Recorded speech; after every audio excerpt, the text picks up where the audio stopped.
নমস্কার বন্ধুরা, কেমন আছেন সবাই? গল্প যেখানে সত্যি চ্যানেলের আরও একটি নতুন গল্পে আবারও আপনাদের সকলকে স্বাগত জানাই। আজকে পুলক বন্দ্যোপাধ্যায়ের দ্বিতীয় পর্বের গল্প আপনাদের শোনাবো। কলকাতা এলে শচীন কর্তা উঠতেন সাউথ এন্ড পার্কের বাড়িতে। একবার কর্তাকে দিয়ে নিজের গান করাবার আশায় হাজির পুলক বন্দ্যোপাধ্যায়। হঠাৎ হারমোনিয়াম এগিয়ে শচীন কর্তা পুলক বাবুকেই গান শোনাতে বললেন। পুলকবাবু তো শুনেই পালাবার পথ খুঁজছেন। বললেন, আপনি ভুল করছেন, আমি গান গাই না, গান লিখি। স্বল্পভাষী শচীনদেব বর্মনও বললেন, হ হ, শোনাও। শোনাতেই হলো পুলকবাবুকে। একটু পরে থামতে বললেন কর্তা।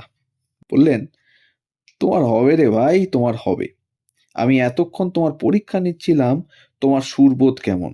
ভালো গান লিখতে হলে তোমাকে গান জানতেই হবে। এরপর কর্তার কথা মতো মুম্বাইতে যান পুলকবাবু। তবে নিজে গাইলেন না। পুলক তাই পোস্ট কার্ডে সেই দিনই গান পাঠালেন কলকাতা অখিল বন্ধুকে। ও দয়াল, বিচার করো, দাও না তারে ফাঁসি। পরে পুলকের গানের সুর করেছিলেন পঞ্চম। আরডির করা প্রথম সেই বাংলা গানে গেয়েছিলেন লতা মঙ্গেশকর, আমার মালতী লতা। আরডির সুরে আশা ভোসলে আর অমিত কুমারের পুজোর গানের গল্প খুব জনপ্রিয়। সেবার আরডির ডাকে রাতের ফ্লাইটে পুলকবাবু মুম্বাই চললেন। বাইরে জ্যোৎস্নায় ধুয়ে যাচ্ছে চরাচর। মাঝ উড়ানে অল্প বয়সী সুন্দরী বিমান সেবিকা পুলকের কাছে এসে মধুর স্বরে অটোগ্রাফের অনুরোধ করলেন। অমন চাঁদ মুখের দিকে তাকিয়ে পুলকবাবু ফেরাতে পারলেন না তাকে। অটোগ্রাফের খাতায় লিখলেন, সাদা দুটো মেঘ যেন দুখানা ডানা, চাঁদকে করেছে আজ রূপালি পরি। খাতা ফেরত পেয়ে গালে টোল ফেলে হাসলেন চন্দ্রমুখী। আর পুলকবাবু সে গান এসে শোনালেন পঞ্চমবাবুকে। রেকর্ডও করলেন আরডি। খুব পছন্দ হয়েছিল অমিত কুমার আর আশাজির। কিন্তু 16টি গান লিখেও সেবারের প্রজেক্ট এগোয়নি। হারিয়ে গিয়েছে পুলকবাবুর লেখা আর আরডি সুরের সেই সব মহার্ঘ রেকর্ডিং। কলকাতা আর মুম্বাই শিল্পীদের সঙ্গে কাজ করে গীতিকার যখন খ্যাতির মধ্য গগনে, টলিপাড়ার হাওয়ায় উঠল রঙিন গসিপ। পুলকবাবুও যেন তার জবাবেই মান্নাদের জন্য 1981 পুজোর গানে লিখলেন, নিন্দুকে যা বলছে বলুক, তাতে তোমার কি আর আমার কি। 1972 থেকে 1999 সাল পর্যন্ত মান্নাদের নন ফিল্মি বাংলা গানের সংখ্যা ছিল প্রায় 201টি, যার মধ্যে পুলকবাবুর লেখা গানের সংখ্যাই ছিল 108টির মতো। একবার পুজোর আগে সিন্ধ্রি খনি অঞ্চলে একটি অনুষ্ঠান করতে গিয়েছেন মান্না দে। সেবার সঙ্গে ছিলেন পুলকবাবুও। সেই এলাকায় তার ভাইরা ভাই গৌরী সাধন থাকতেন। কিন্তু কিছুতেই তার বাড়ি আর খুঁজে পাচ্ছেন না পুলকবাবু। মান্না দেকে গাড়িতে বসিয়ে বাড়ি খুঁজতে গেলেন পুলকবাবু। একটু পরে ফিরলেন হাসতে হাসতে।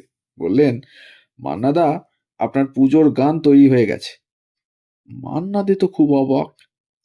পুলকবাবু গাড়িতে বসতেই তিনি বললেন, সে কি মশাই, আমি তো এখান থেকে দেখতে পেলাম আপনি ওই বাড়িতে গেলেন, কলিং বেল টিপলেন, কে যেন দরজা খুলে আপনাকে কি বলল, আর আপনিও দেখলাম হন্তদন্ত হয়ে ফিরে এলেন। এর মধ্যেই গান তৈরি হয়ে গেল কি করে? পুলকবাবু হাসতে হাসতে বললেন, ব্যস্ত হচ্ছেন কেন? বলছি তো নতুন গান তৈরি হয়ে গেছে। বাকিটা পুলকবাবু মান্নাদের স্মৃতিলেখা থেকে। সেদিন একটা ভুলবাড়ির দরজায় কলিং বেল বাজিয়েছিলেন পুলকবাবু। আর বেলের শব্দে এক অসাধারণ সুন্দরী মহিলা দরজা খুলে ভুল ভাঙিয়ে দেন। কিন্তু ততক্ষণে পুলকবাবু পেয়ে গিয়েছেন মান্নাদের জন্য তার গানের মুখড়া।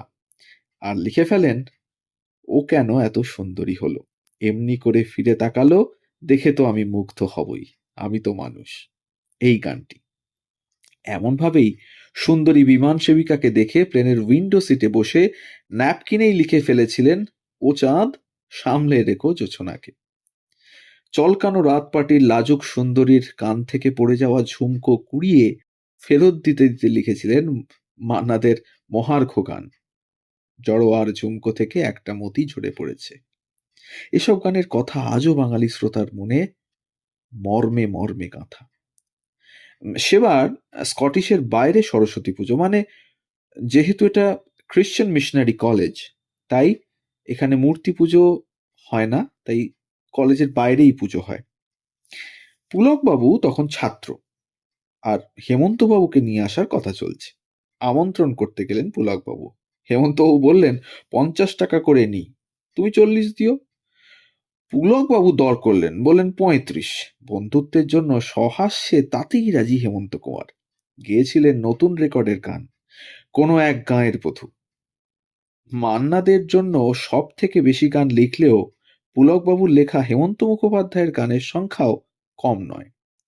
হেমন্তবাবু তার গান এর প্রথম প্লেব্যাক করেন 1950 সালে। গানটি ছিল শোনো তবে বলি, ছবির নাম অপবাদ আজ। জুটি জনপ্রিয় হলো 1964-তে অশান্ত ঘূর্ণি ছবি থেকে। রাজেন সরকারের সুরে হেমন্তবাবুর গাওয়া গানটি ছিল আমার নতুন গানের জন্মতিথি। একে একে পুলকবাবু আর হেমন্তবাবুর জন্য লিখলেন দুর্ধর্ষ সব প্লেব্যাক। কেবল ছায়াছবি নয়, আধুনিকেও এই জুটির গানে গানে ছেয়েছিল স্বর্ণযুগ। পুলকের কথায় হেমন্তের প্রথম আধুনিক গান 1958 সালে ও আকাশ প্রদীপ জেলো না এবং কত রাগিনীর ঘুম ভাঙাতে তুমুল জনপ্রিয় হয়েছিল গান দুটি। পরের বছর এই জুটির নিবেদন ছিল কোনোদিন বলাকারা এবং জানি না কখন তুমি। হেমন্ত মান্নার মতো বহু শিল্পীর চিরদিনের গান লিখে দিয়েছিলেন পুলকবাবু। অনেকের প্রথম বাংলা গানও তাঁরই লেখা। হেমন্তর নীল আকাশের নিচে ছবির ক্ল্যাপস্টিক দিতে কলকাতায় এসে লতা মঙ্গেশকর যেমন নিজেই ডেকে নিয়েছিলেন পুলকবাবুকে, গিয়েছিলেন পুলকবাবুও। কিন্তু বাঁধ বাঁধলো নতুন গানের সুর নিয়ে। সুরকার ভূপেন হাজারিকা পুলকবাবুকে বললেন, রেডি গান কোথায়, নতুন গান করার আমার সময় নেই এখন। নাছোড় পুলকবাবু সুরকারের পিছু নিলেন গীতিকার। কলকাতা দেখেছে দুই গান পাগলের কীর্তি। চৌরঙ্গি এলাকায় ঘুরপাক দিতে দিতে শেষে পুলকবাবু প্রফুল্ল সরকার স্ট্রিটের নিশি নিলয়ের একটি দোকানে, মানে কেবিনের ভেতর ভূপেনবাবুকে পাকড়াও করলেন। পর্দা সরিয়ে ঢুকতেই চমকে গেলেন ভূপেনবাবু। সেখানে বসেই তার পরহু পুয়াতে তুলনা সুরে কথা বসালেন পুলকবাবু রেস্তোরাঁর বিলে। পুলকবাবু পাহাড়িয়া সুরে কথা বসালেন রেস্তোরাঁর বিলে। লেখা হয়ে গেল বাংলায় লতা মঙ্গেশকরের প্রথম পুজোর গান, রঙ্গিলা বাঁশিতে কে ডাকে। লতা মঙ্গেশকরের মতো মুকেশও নিজের আগ্রহ দেখিয়েছিলেন বাংলা গান করার। প্রথম ছবির গান সরি ম্যাডাম সরি। পরে ব্রত মুখোপাধ্যায় সুরে পুলকবাবুর দুটি আধুনিক ছিল, ওগো আবার নতুন করে এবং দেহেরি পিঞ্জারে প্রাণ পাখি কাঁদে। এমন করেই অলকা ইয়াগনিক, কবিতা কৃষ্ণমূর্তি, সুমন কল্যাণপুর, উষা মঙ্গেশকর, চিত্রা ও জগজিৎ সিং, উষা উত্থুপ, উদিত নারায়ণ, অনুপ জলোটা, কুমার শানুর প্রথম বাংলা গানও লিখেছিলেন পুলকবাবু। কিশোর কুমার তাকে কি বলে ডাকতেন জানেন? তাকে ডাকতেন পোলাও বাবু বলে। লিখেছিলেন তার জন্য হয়তো আমাকে কারো মনে নেই, মিলন তিথির পূর্ণিমা চাঁদের মতো চিরদিনের গান। লিখেছিলেন চিরশ্রবণীয় আরতি মুখোপাধ্যায়ের পুজোর গান, লজ্জা মরি মরিয়ে কি লজ্জা, আহিরিটোলার ঘাটের ঠিক ওপারে বাঁধা ঘাট। কত স্মৃতি এই ঘাট অনতিদূরে সালকিয়া হাউসের। ফেরিতে গঙ্গা পারাপারের সময় পুলকবাবু মাঝে মাঝেই চেয়ে থাকতেন জলের গহনে। সুদূর থেকে কানে বাজত প্রিয় মানুষদের কথা সুর। কোথায় গেল ফুল, পাখি, চাঁদ, তারা? চশমার কাঁচ মুছে স্বগতোক্তি করতেন, যেন তারা সব কোথায় গেল।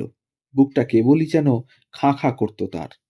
নানা মুখ আর কথার ভিড়ে মনে পড়ত আমার স্ট্রিটের রয়্যাল হোটেলের সেই সন্ধ্যা রাতের কথা। মেগাফোন রেকর্ড কোম্পানির কমল ঘোষ পুলকবাবুকে নিয়ে চললেন হোটেলের বিশেষ একটি ঘরে। রেকর্ড কোম্পানির ইচ্ছে সে ঘরের অতিথি তাদের বাঁধা শিল্পী মালিকায় গজল বেগম আক্তার বাংলায় গান রেকর্ড করুন। সে গান লিখবেন পুলকবাবুই।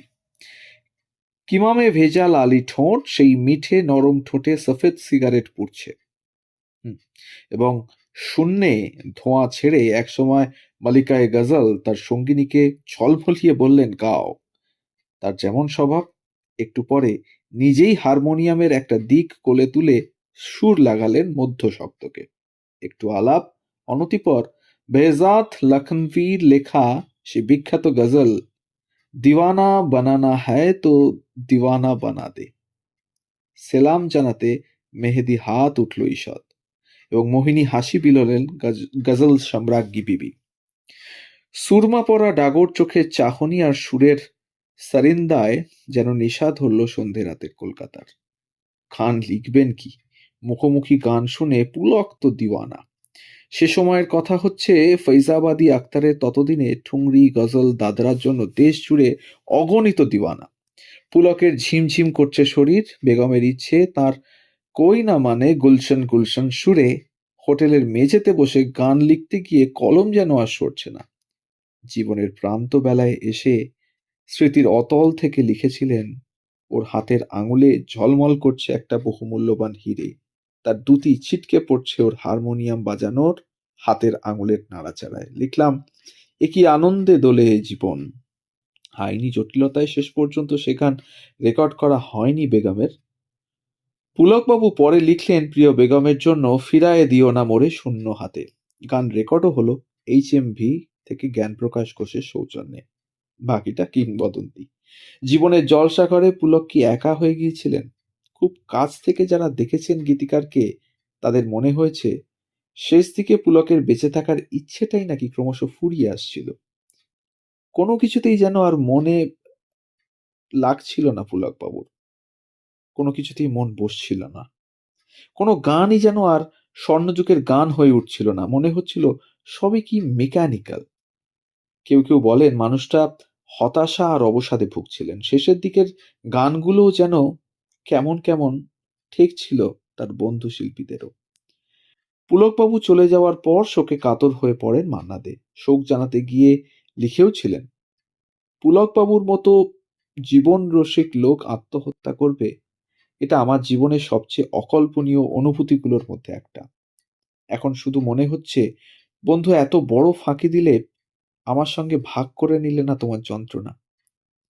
ওর বাড়ির লোকের কাছে জানতে চাইবো কি এমন ঘটলো যে এত বড় জীবনরসিক মানুষটাকে নৌকো থেকে ঝাঁপ দিতে হলো। কান্নায় ভেঙে পড়ে তিনি লিখেছিলেন, ওই তো লিখেছিল, ভাবি গঙ্গায় ঝাঁপ দিই। তখন কি জানতাম এটাই ছিল পুলকবাবুর মনের আসল কথা। ভবিতব্যকে পাল্টাতে পারতাম না জানি, তবু বলতাম, অন্তত এটুকু বলে যান কেন এরকম দুঃখের ভার বয়ে বেরিয়েছেন আপনি দিনের পর দিন। কি ছিল আপনার দুঃখ? কি এমন ঘটল সে উত্তর আজও স্বচ্ছ নয়। নিশুতি রাতের গঙ্গার ঘূর্ণি হাওয়া কি জানে, কে জানে। তো এই রইল পুলক বন্দ্যোপাধ্যায়ের গল্প। একটি দুর্দান্ত প্রতিভা হঠাৎ নিভে যাওয়ার গল্প এবং সাথে রেখে যাওয়া অগণিত বিখ্যাত বিখ্যাত বিখ্যাত সব গানের কথা, যা আজীবন হয়তো বাংলা ভাষা যতদিন থাকবে পুলকবাবুর গানও ততদিনই বেঁচে থাকবে, এই আশা রাখি।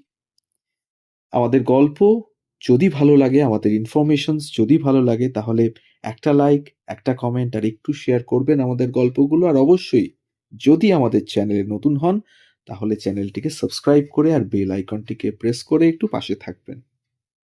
তাহলে সবাই ভালো থাকুন, সুস্থ থাকুন আর শুনতে থাকুন গল্প যেখানে সত্যি। আমরা থাকছি প্রতিদিন আমাদের গল্প পোস্ট করার সময়, প্রতিদিন ঠিক সকাল 9টা থেকে 9টা 30 মিনিট। সবাই ভালো থাকুন। ধন্যবাদ।